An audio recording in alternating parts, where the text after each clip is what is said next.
exercised recently by the subject of expense. Not expenses, which is bothering the newspapers, but expense. How much a movie costs, whether we need to know about it, and whether that should affect the way we review a film. Now, last week a film came out called 31 North 62 East, a little thriller.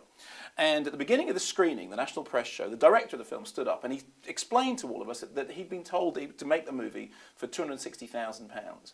I see in the press notes that apparently it's actually more like $3 million, and thus the exchange rate has changed, you know. But it's a small amount of money, and he thought this was significant enough to tell us this before we saw the film. Now, Fright Fest happened recently, and there's a film that played there, Colin, a low-budget movie made for like 4p or something. And the story about Colin has been how on earth somebody managed to make the movie for so little money. And that story is kind of bigger than people's opinion about the film. The story of the production is a more interesting sort of side to it than perhaps what people thought of the film. Now, you take it the other way and look at films in which we've talked about how much money they cost. You think back to something like Waterworld. I mean, Waterworld was a big news story, 10 years ago, because I remember when it broke, they said it cost so much money that it's not possible for it to make its money back. It's going to lose a huge amount of money, and it's going to sink without a trace because it's been so expensive. Of course, Waterworld did make its money back thanks to things like DVD and television. And in fact, set in motion a new principle, which is that if a movie costs enough,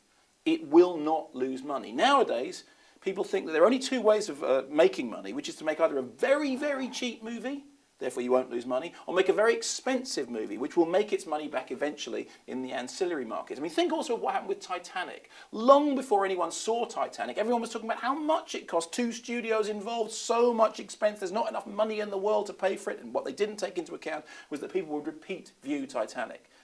But do we actually need to know anything about how much a movie costs? And more importantly, from a critic's point of view, should we take this into account when reviewing the film? Well, the short answer from my angle is no. You see, the thing is, 31 North, 62 East, right? It didn't cost very much money, clearly. Is that going to mean that you are going to enjoy it anymore when you're sitting there in the cinema, after, incidentally, having paid the full ticket price to see it? The answer is no. Sorry about this. The film's rubbish. It's not going to play in very many cinemas. Even if you see it on DVD, frankly, you're going to be disappointed because it's infantile, puerile, political posturing nonsense. And I'm sorry, but no matter how little it costs, doesn't change the fact that it's not a good film. But the perfect example of this would be The Evil Dead. So many things lead back to The Evil Dead.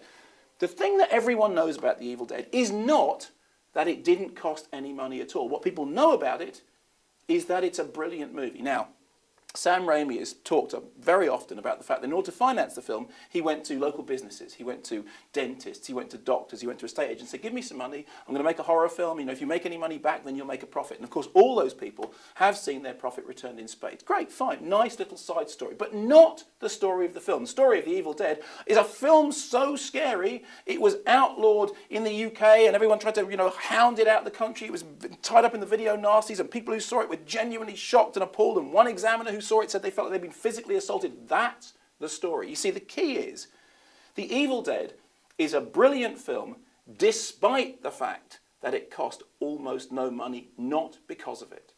And the fact is, Titanic is a rubbish movie despite the fact that it cost millions of dollars, not because of it. I'm sorry, but in the end, a critic's responsibility is to the audience, not to the filmmaker.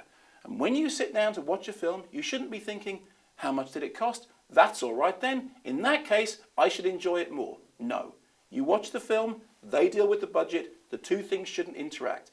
And remember this, when was the last time you came out of a movie, went into the pub with your mates and sat down and said, well, you know what? That was value for money.